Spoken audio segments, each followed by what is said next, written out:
Hello दोस्तों, जय हिंद। स्वागत है आपका आज की इस क्लास में। और आज का हमारा टॉपिक है प्रपोजिशन यानी संबंध सूचक अव्यय या पूर्वसर्ग। और आज की इस क्लास में हम प्रीवियस ईयर क्वेश्चंस भी कवर करने वाले हैं जो कि विभिन्न तरह के कॉम्पिटिटिव एग्जाम्स में आए हुए हैं। तो चलिए दोस्तों स्टार्ट करते हैं। सबसे पहले हम जान लेते हैं कि प्रपोजिशंस होते क्या है, पूर्वसर्ग होते क्या है। तो पूर्व सर्ग यानी संबंध सूचक अव्यय ऐसे वर्ड या ऐसे वर्ड्स होते हैं, ग्रुप ऑफ वर्ड्स भी हो सकते हैं, है ना, जो कि क्या करते हैं, संबंध स्थापित करते हैं किसके किसके बीच में। तो ये वर्ड्स के बीच में, यानी कि इसका काम क्या है। तो इसका काम है वर्ड्स को जोड़ना या फिर फ्रेज को जोड़ना। किसको जोड़ना? फ्रेज को, फ्रेजेस को। वर्ड्स यानी शब्दों को जोड़ने का काम करता है, या फिर ये फ्रेज यानी वाक्यांशों को जोड़ने का काम करता है। तो इसका काम क्या है? एक ब्रिज की तरह है। दो दो दो चीजों को जोड़ता है, यानी इस पार से उस पार एक ब्रिज का काम करता है, जोड़ने का काम करता है। तो ये होता है प्रपोजिशन। चलिए सामान्य शब्दों में और भी समझते हैं, इसका डेफिनेशन भी देखते हैं कि ये जनरली कैसे एक नाउन या प्रोनाउन से पहले जनरली यूज होते हैं। देखिए, ये कनेक्टर्स होते हैं एक तरह से, जो कनेक्ट करने का काम करते हैं, जैसा कि हमने अभी इमेज में देखा। अ preposition is a word placed before a noun or pronoun to show its relationship to other words in the sentence।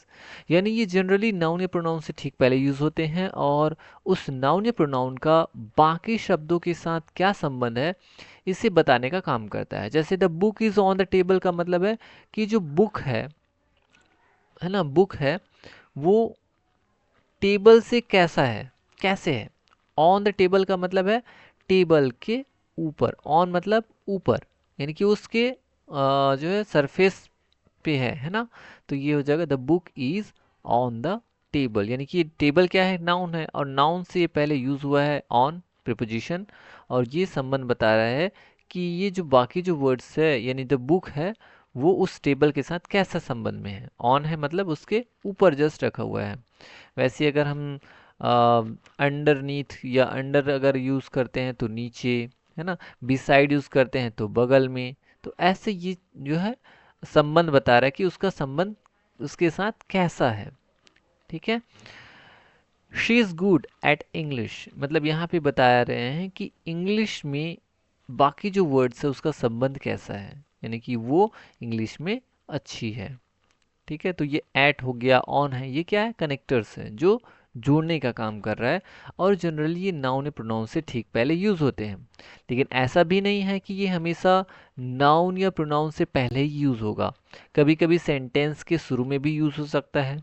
जैसे टू whom, टू whom,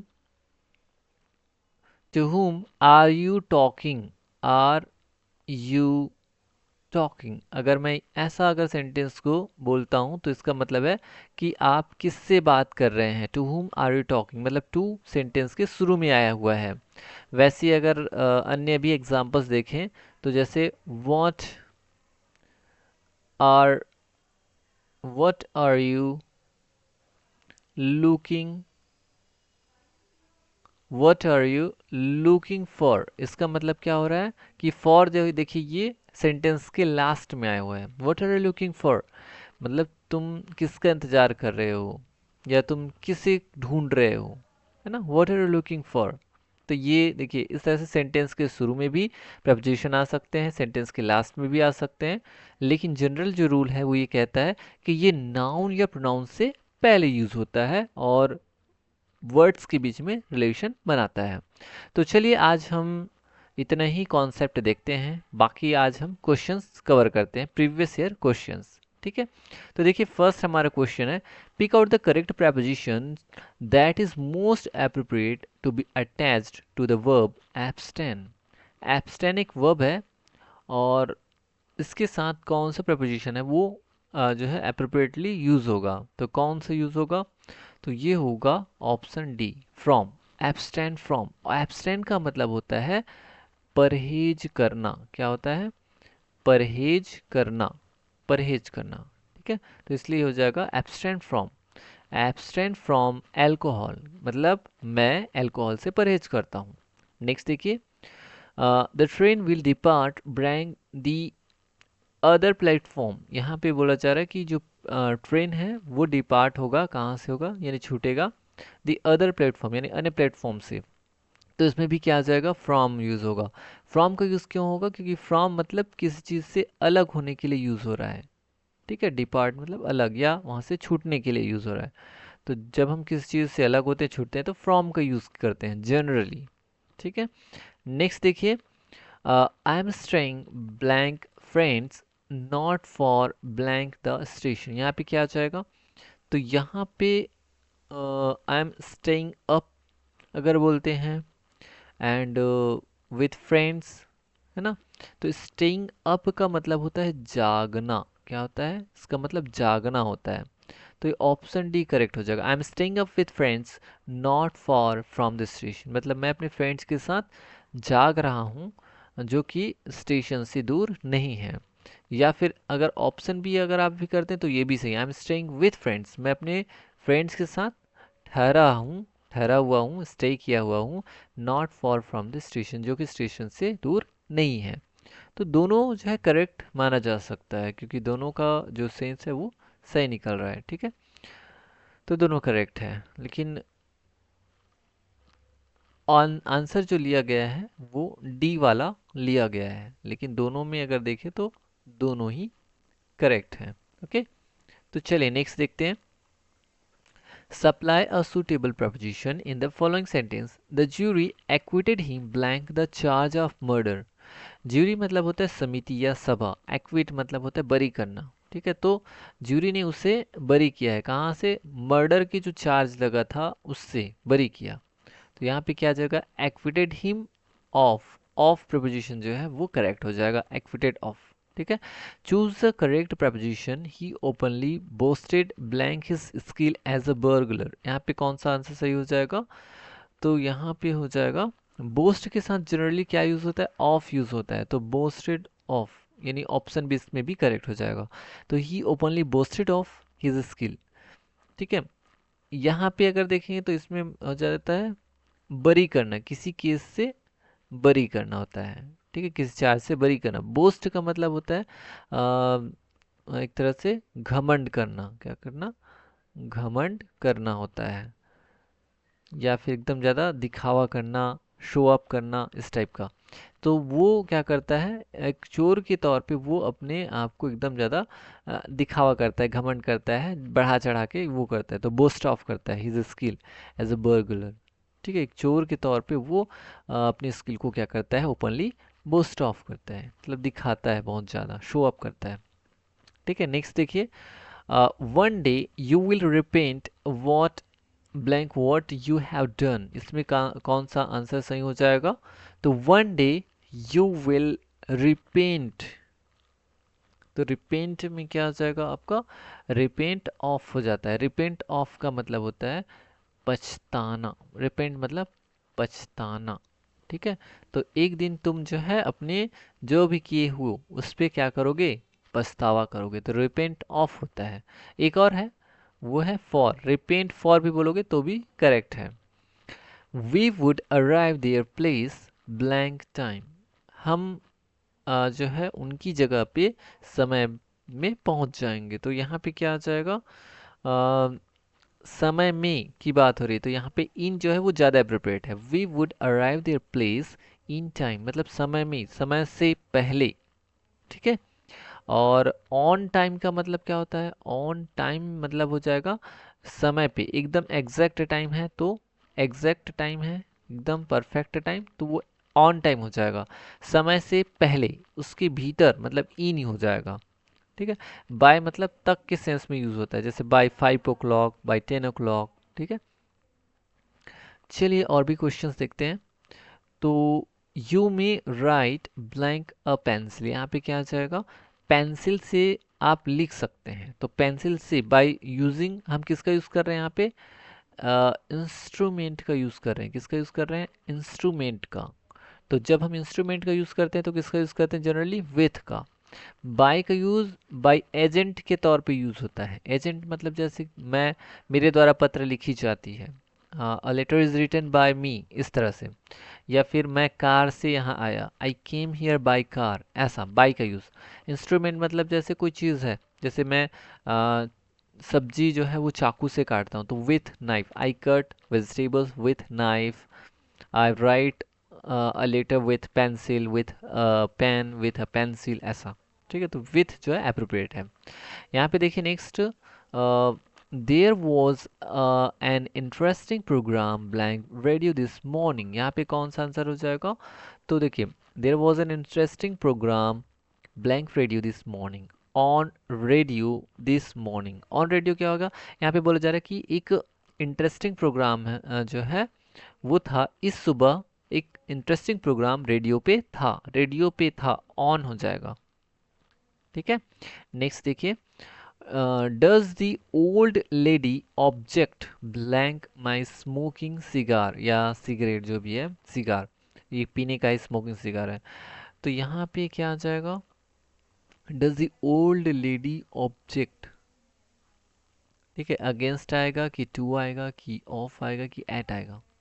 तो यहाँ पे आ जाएगा ऑब्जेक्ट के साथ आता है to preposition.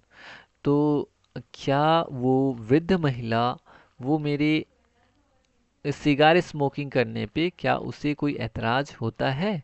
To, object to का मतलब होता है ऐतराज होना, किसी चीज पे ऐतराज होना। ठीक है, तो यहाँ पे ऑब्जेक्ट टू हो जाएगा। आई प्रेफर टी ब्लैंक कॉफ़ी, तो जब भी प्रेफर दिखाई दे तो यूज़ करना है टू, तो ये आ जाएगा ऑप्शन ए, याद रखना हमेशा, है ना। ये जितने भी क्वेश्चंस हैं ना, सब प्रीवियस ईयर क्वेश्चंस है, जनरली देखना। तो I prefer tea to coffee, कभी भी दैन का यूज़ नहीं करना है, दैन। क्योंकि ऑलवेज हम क्या करते हैं, बहुत सारी चीज़ों में दैन का यूज़ करते हैं जब हम कंपेयर करते हैं कि इससे ज़्यादा ये, मुझे कॉफ़ी से ज़्यादा चाय पसंद है, ऐसा अगर बोलना रहता है। कोई जैसे बोलना है कि मैं अपने भाई से छोटा हूँ, तो junior, I am junior to, means I am younger to my brother, younger to. ठीक है, वैसे ही याद रखना, यंगर हो गया, जूनियर हो गया, सीनियर हो गया, एल्डर हो गया, तो उसमें सब में क्या होता है, ये जनरली टू यूज़ होता है, देन यूज़ नहीं होता। लेकिन जैसे बिग है, जैसे बिगर, दैट इज बिगर देन, तो यहाँ पे देन यूज होता है। जनरली कॉम्परेटिव डिग्री में देन का यूज होता है, बट कुछ कुछ चीज़ें हैं जिसमें हम टू का यूज करते हैं, देन का यूज नहीं करते। ओके, नेक्स्ट क्वेश्चन देखिए, we enjoyed our holiday blank the bad weather, we enjoyed our holiday despite the bad weather, यानी कि बैड वेदर के बावजूद, खराब मौसम के बावजूद हमने क्या किया, हॉलीडे इंजॉय किया। तो डिस्पाइट होगा ना, इंस्पाइट नहीं होगा। इंस्पाइट ऑफ होता ना, तब ये भी करेक्ट हो जाता। अल्दो इवन दो तो नहीं होगा, हालांकि के सेंस में यूज होता है। डिस्पाइट मतलब इसके बावजूद, बावजूद, ठीक है, इस सेंस में यूज होता है ये। Southern Railways would like to apologize blank the late running of the trains। यहाँ पे क्या आ जाएगा, साउथर्न जो रेलवे है वो क्या करेगा, अपोलोजाइज, माफ़ी मांगना पसंद करेगा, किस चीज़ के लिए? The late running of the trains, trains की लेट रनिंग के लिए। तो यहाँ पे क्या आ जाएगा, यहाँ पे आ जाएगा फॉर, क्या आ जाएगा, अपोलोजाइज लिखा है तो यहाँ पे फॉर। ठीक है, तो ऑप्शन ए इसका करेक्ट आंसर है।